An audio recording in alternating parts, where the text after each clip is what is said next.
प्रणिपात महाराज।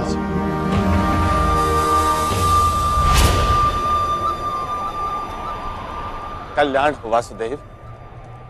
हस्तिनापुर की इस राजसभा में यादव श्रेष्ठ श्रीमान वासुदेव का स्वागत है। हे वासुदेव,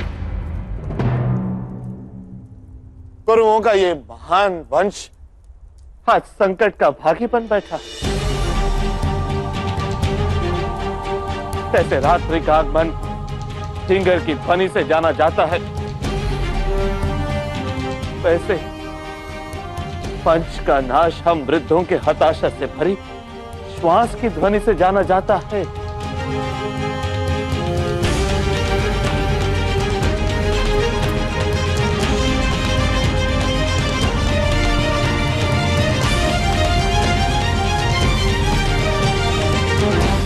हे वासुदेव, इस संघर्ष को अंत करने का मार्ग अब केवल आप ही दिखा सकते हैं। कोई मार्ग दिखाइए वासुदेव। महाराज की जय हो। महाराज, पांडवों को उनका राज्य लौटा दीजिए और अपने पुत्रों को प्रायश्चित और दंड के लिए सज्ज कीजिए।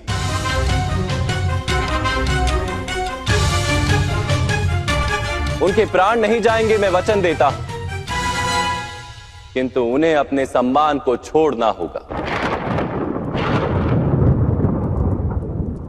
यदि इतना मान्य है तो यह युद्ध टल सकता है।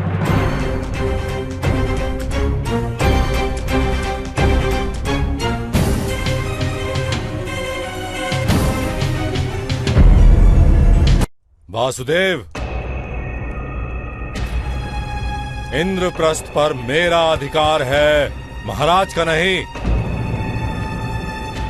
मैं किसी भी स्थिति में इंद्रप्रस्थ को लौटाऊंगा नहीं।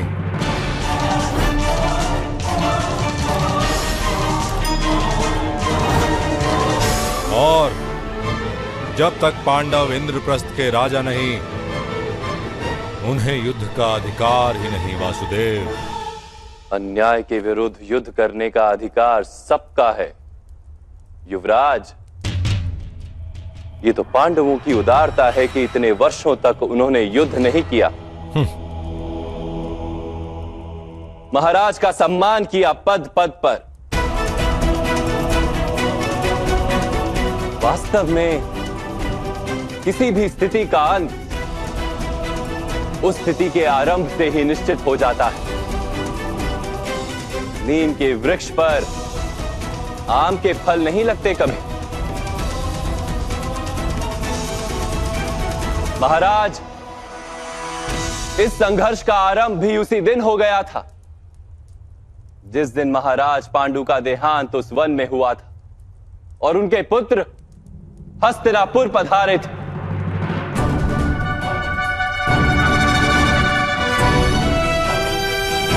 आपने यदि उसी दिन राजकुमार युधिष्ठिर को युवराज घोषित कर दिया होता तो ये स्थिति उत्पन्न नहीं होती, किंतु आपसे आपके सिंहासन का मोह त्यागा नहीं गया।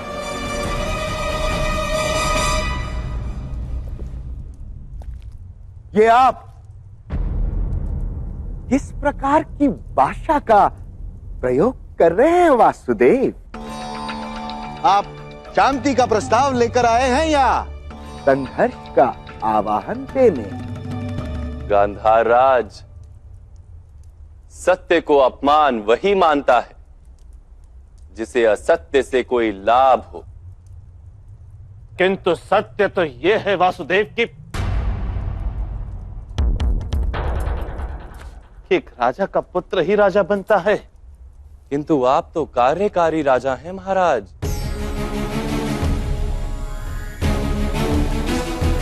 सत्य तो ये है कि आपका राज्य अभिषेक कभी हुआ ही नहीं।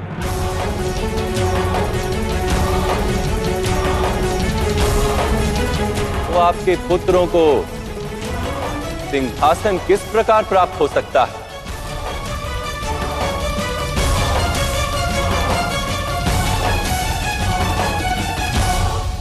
इतने इतने पुराने इतिहास के पन्ने खोलकर क्या लाभ महाराज। वासुदेव, सत्य तो यह है कि युद्ध सभा के अंत में पांडवों ने स्वीकार किया था कि वो 1 वर्ष का अज्ञातवास भोगेंगे, किंतु मेरे बच्चे दुर्योधन 1 वर्ष पूर्ण होने से पहले अर्जुन को ढूंढ लिया। हम पांडवों को वनवास से मुक्ति देने को सज्ज हैं, यदि वे युद्ध का हठ छोड़ दें। मंदिर के प्रांगण में करने से भी अनुचित कार्य उचित नहीं हो जाता गांधार राज। युद्ध सभा ही अधर्म थी, इसलिए उसके परिणामों का कोई महत्व नहीं।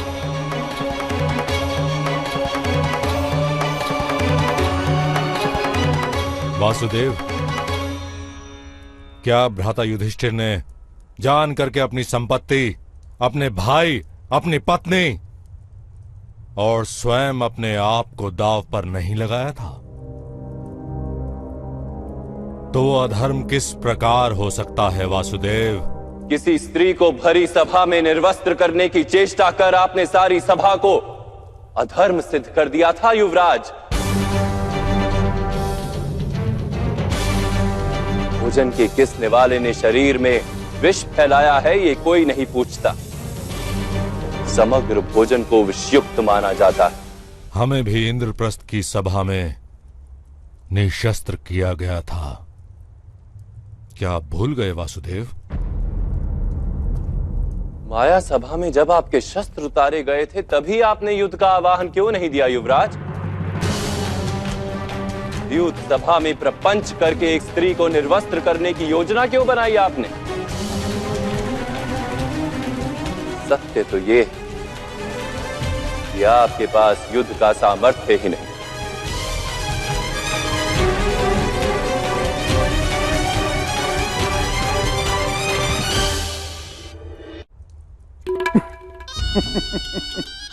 वासुदेव, उस युद्ध सभा में महामहिम भीष्म भी थे, महागुरु द्रोण भी थे।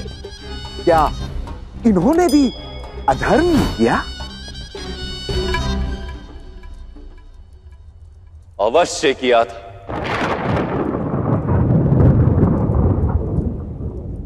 जब समग्र भवन गिर रहा हो तो द्वारपाल केवल द्वार की रक्षा नहीं कर सकता गांधार राज।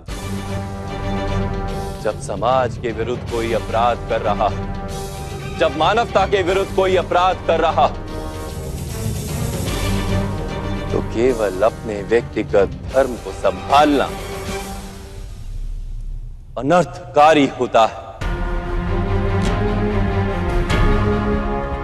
धर्म का ये ऐसा विचित्र रूप है जिसे मैं मान्य नहीं कर सकता।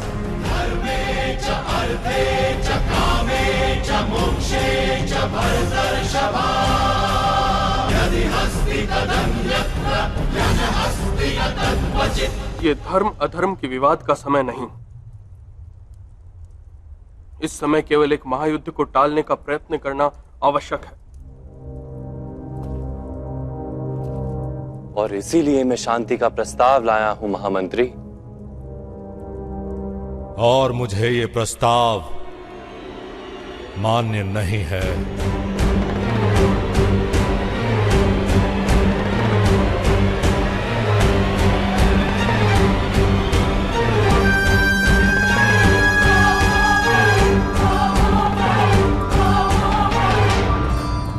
यदि इस समय सभा का त्याग करेंगे युवराज तो हमारा मिलना अब रणभूमि में होगा महाराज। दुर्योधन, ठहरो।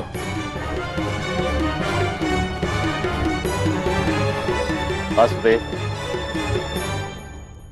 दंड की बात करके आपने शांति प्रस्ताव को स्वीकार करने योग्य रखा ही नहीं। कोई भी योद्धा दंड किस प्रकार स्वीकार करेगा? और कौन सा योद्धा अपने ही परिवार की स्त्री को निर्वस्त्र करने की चेष्टा करता है पूरी सभा में महाराज?